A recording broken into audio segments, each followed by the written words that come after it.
The dusty station of Redemption Creek was cloaked in ochre dust as the train screeched to a halt.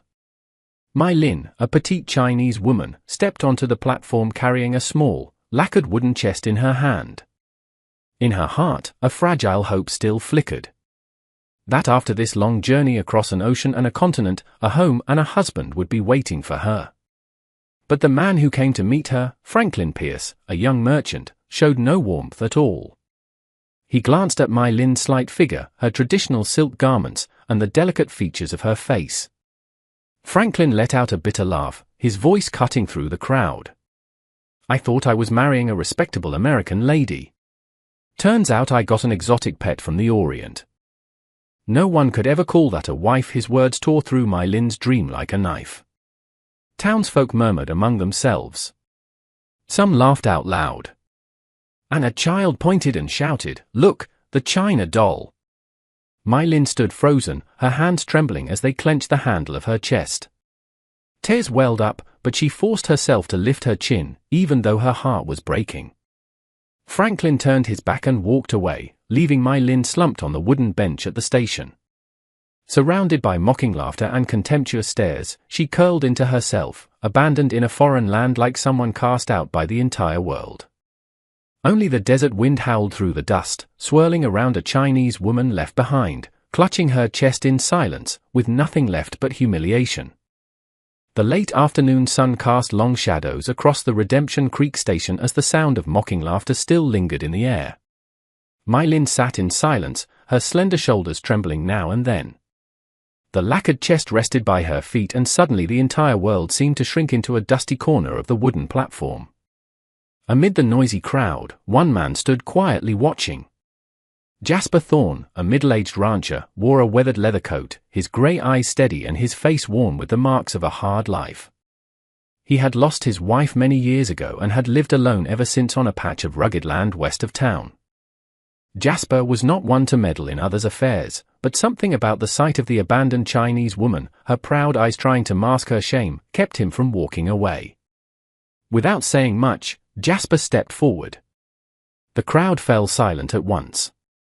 Everyone recognized the rancher who kept to himself, yet was respected for his quiet resolve and the steady hand that was never far from his gun. He stopped in front of Mai Lin.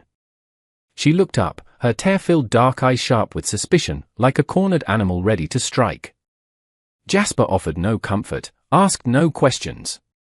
His voice was raspy and low. Just 3 words. "Come with me." Mai Lin froze for a moment. A storm of questions surged through her mind.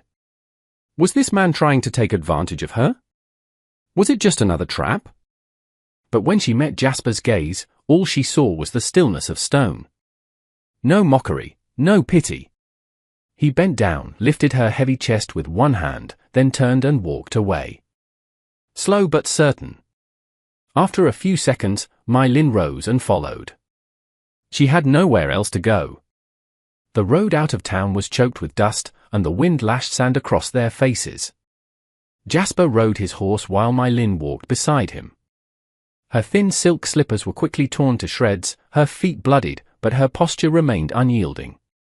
Neither said a word. There was only the creak of the saddle and the soft, determined footsteps of a woman too small for the world around her, eyes burning with a silent longing for a place to belong. By the time darkness fell, they reached a small ranch house nestled deep in the open prairie. The wooden cabin was humble, its fence leaning, the barn quiet. Jasper opened the door and gestured. "There is room for you in here. If you want to leave, do it in the morning. But if you stay, live like a human being." Mai Lin paused at the threshold. Inside her, doubt and hope collided fiercely. That night, when she stepped into the first room in years that had a roof of her own, she knew her life had just taken a different turn. On her first morning at the ranch, Mai Lin woke to the sound of roosters crowing mixed with the howling wind across the prairie. Pale light filtered through the cracks in the door, revealing the worn silk of her dress. The night before, she had slept on a hard wooden bed beneath a patchwork blanket that was worn but clean, carrying the scent of sunlight. For the first time in so long, her sleep had not been haunted by cold or fear. In the kitchen, Jasper had been up for hours. He tended the fire, smoke curling through the small window frame. Without a word of greeting, he pushed a simple bowl of porridge toward her, then returned to slicing cured meat. My Lin sat down and ate quietly, her dark eyes stealing glances at this solitary man. He was weathered and silent, but in all his movements, there was not a trace of contempt. The day passed slowly.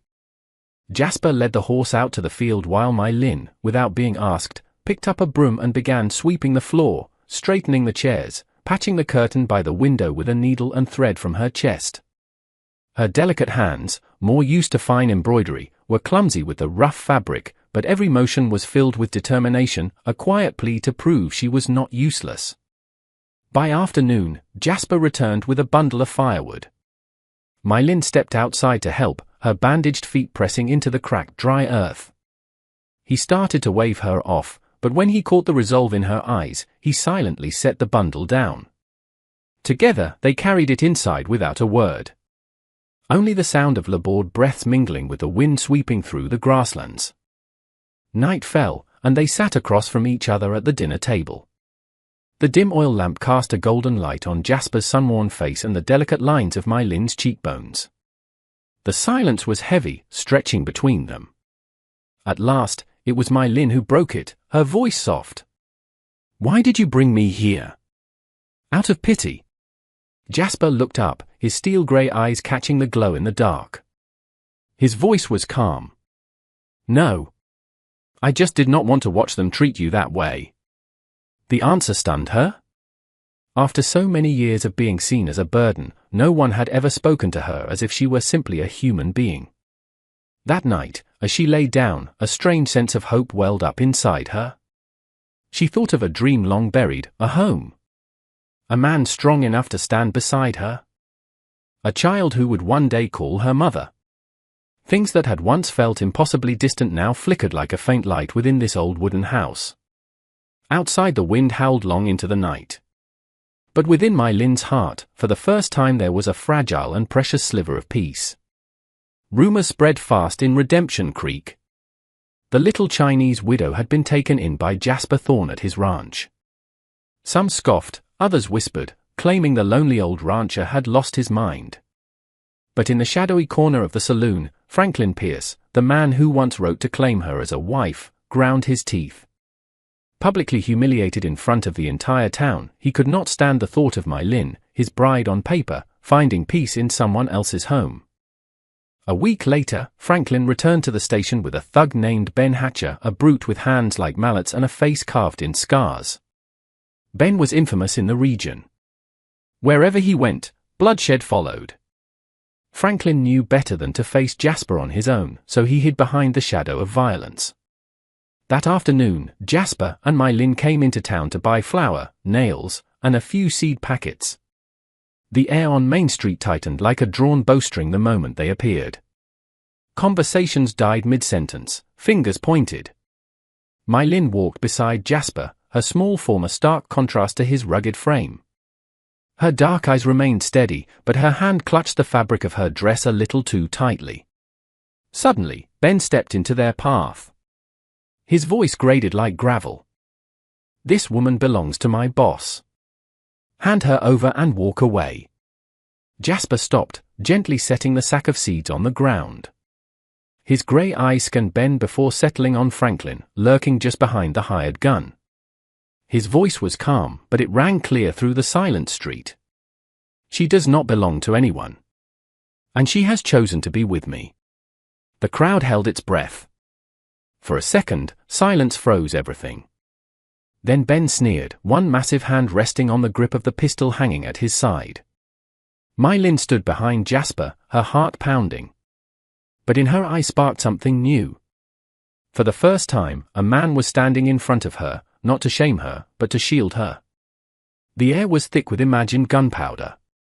The slightest twitch could set it all off. Jasper shifted half a step forward, his right hand hovering near the Colt at his hip. In the fierce red light of the setting sun, his lean frame seemed forged from steel, like the whole prairie had gone still with him. At last, it was Franklin who blinked. Fear won out. He pulled Ben back and muttered, "Not here." Not now. They retreated, but Franklin's eyes burned with hatred. As Jasper and My Lin left the town behind, the whispers resumed. Some nodded in respect. Others shook their heads in scorn. But inside My Lin, only one thing echoed. He stood up for me in front of everyone. That night, back at the ranch, My Lin sat by the fire and spoke for the first time with strength. Her voice did not tremble. It was steady and clear. If you will have me, I will stay. I am not going anywhere. After the tense afternoon in Redemption Creek, Jasper's ranch became a rare haven of peace. My Lin tied her hair back, her nimble fingers gradually growing familiar with tending a small garden, mending torn shirts, and preparing meals. Jasper was a man of few words, but every morning, when he saw the small woman moving with quiet grace beside him, the emptiness that had long gnawed at his soul seemed a little lighter. One time, Jasper noticed My Lin's hands were raw and blistered from the unaccustomed work. Quietly, he left a small tin of salve on the kitchen table. My Lin found it and winced as she applied it, but did not push it away. Her deep dark eyes met his not just with caution now, but with something else. Gratitude. That night by the fire, My Lin spoke slowly in halting English. In my village, after my husband passed, they said I was a burden, to be sent away. But here, I feel warmth. Jasper did not answer. He simply added another log to the stove, letting the glow flicker across his sun-worn, wrinkled face. Then he gave a small nod. To him, home had ceased to exist the day fever took his wife and child. But now, maybe he did not want to live in that house alone anymore. Meanwhile, over in the Redemption Creek saloon, Franklin Pierce drowned his frustration in whiskey. The shame of that day still cut like a blade. He ranted to Ben Hatcher, voice slurring with drink. He stole that woman from me right in front of the whole damn town. If I don't take her back, what kind of man am I? Ben sneered, flashing a broken-toothed grin. Then let's wipe him out. One old rancher and one little foreign woman. Me and a couple of the boys can handle that. The plan took shape right there at the bar. One night, while Jasper was out checking the pasture, Ben and his men would ambush him and force My Lin to return as Franklin's property.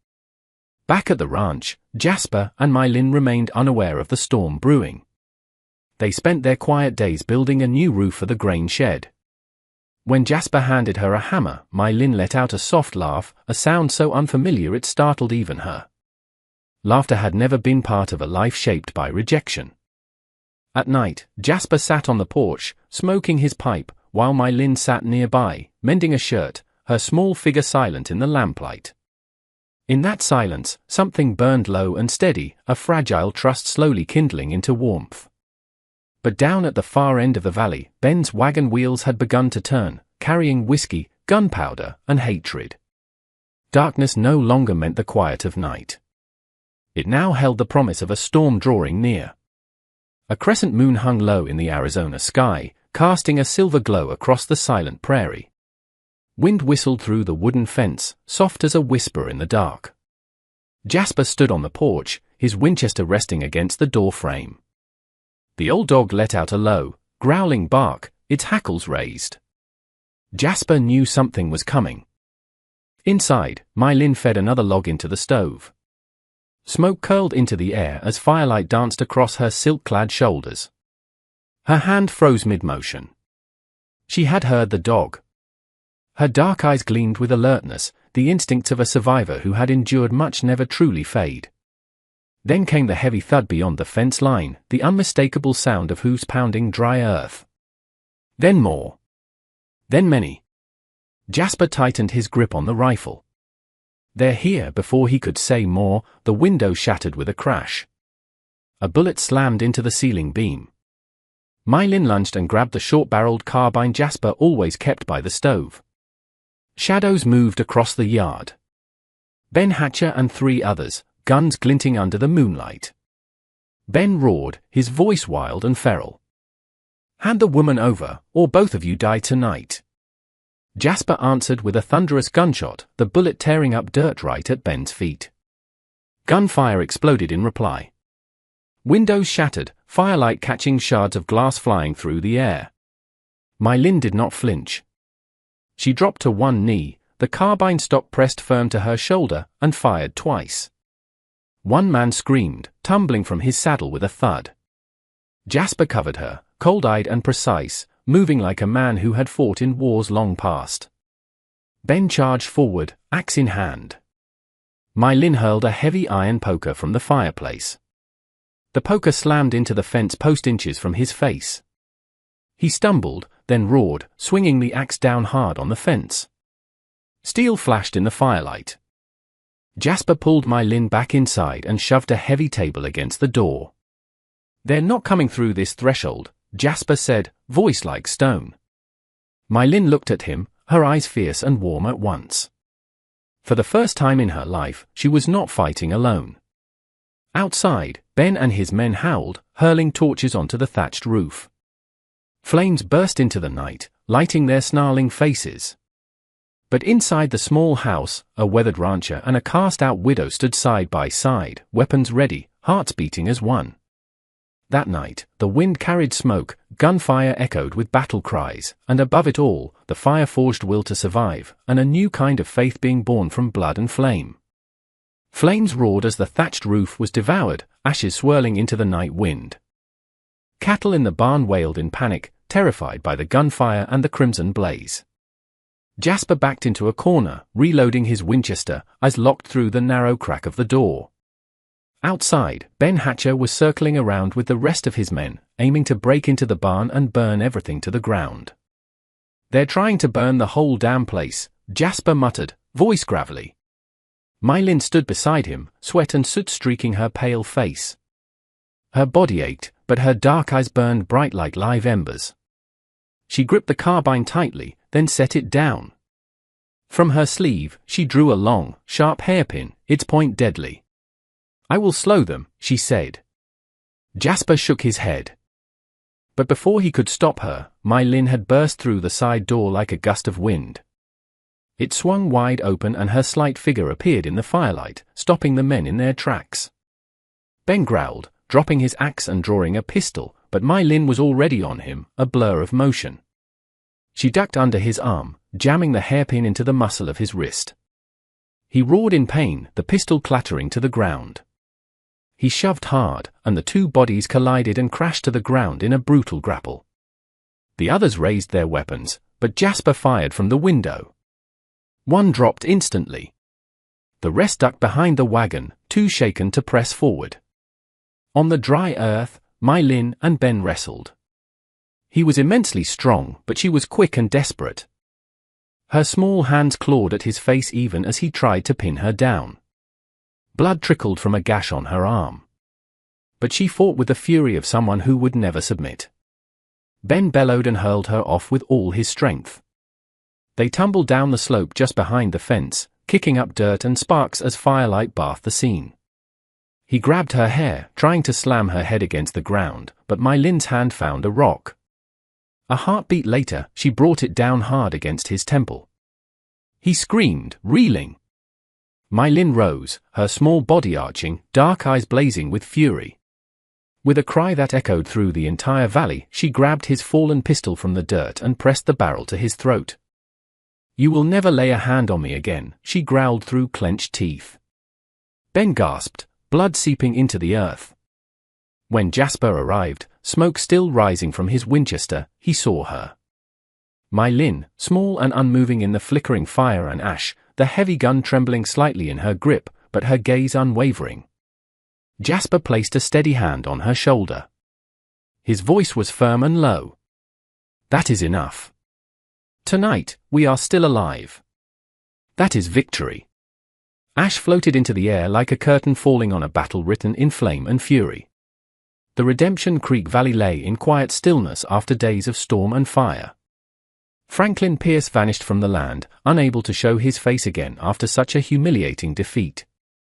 The thug Ben, bloodied and broken, also fled, leaving behind only ash, gunpowder, and the memory of a night that lit the sky red. The ghosts that once haunted My Lin and Jasper had finally faded away. The ranch, though scorched at the roof and scarred by bullet holes, still stood tall. And within that damage, a new home was being built. Mai Lin cleared the ashes, her tireless hand sorting through the debris. Jasper chopped wood and lifted the heavy beams. She mended, he raised the fence. They worked not just as partners, but as companions. No need for many words, just shared glances and movements that fit like clockwork. That evening, as the cattle returned slowly from pasture, Mai Lin sat on the porch. On her face, her dark eyes held a strange, peaceful light. She placed one small hand on her belly and whispered, "I never thought I would live to call any place home." Jasper stood beside her, silent for a long time, then wrapped an arm around her shoulders. It was not a gesture of impulse. It was a life's decision. In the red light of sunset washing over the fields, he was no longer a lonely rancher, and she was no longer a castaway. They were two broken souls who had found each other, mended by choice. The townsfolk still gossiped. They still whispered about the foreigner, but Jasper paid them no mind. He walked with her through the market, held her hand in the middle of the street. The way he stood beside her quieted every mocking laugh, and soon they no longer saw the woman who was too small and foreign. They saw a strong wife walking beside her husband. A month later, the doctor from Prescott came to check on Mai Lin's healing wounds and smiled as he delivered the news. She was pregnant. The words lit a fire of joy inside the small wooden house. Jasper sat quietly on the steps for a long while, eyes on the open fields, pipe smoke curling in the air. The pain of losing his wife and child slowly faded, replaced now by the image of a child yet to be born. On the final night of summer, beneath the wooden porch, Mai Lin rested her head on Jasper's shoulder. Together, they watched the starlit sky in silence. Out there on the prairie, they were no longer lone survivors. They were a family. In the harsh land of the West, no one chooses where they are born, but they can choose who they live with. A home, even built from charred timber, stands stronger than any fortress when it is held together by love and trust. That is family, the greatest treasure a person can have.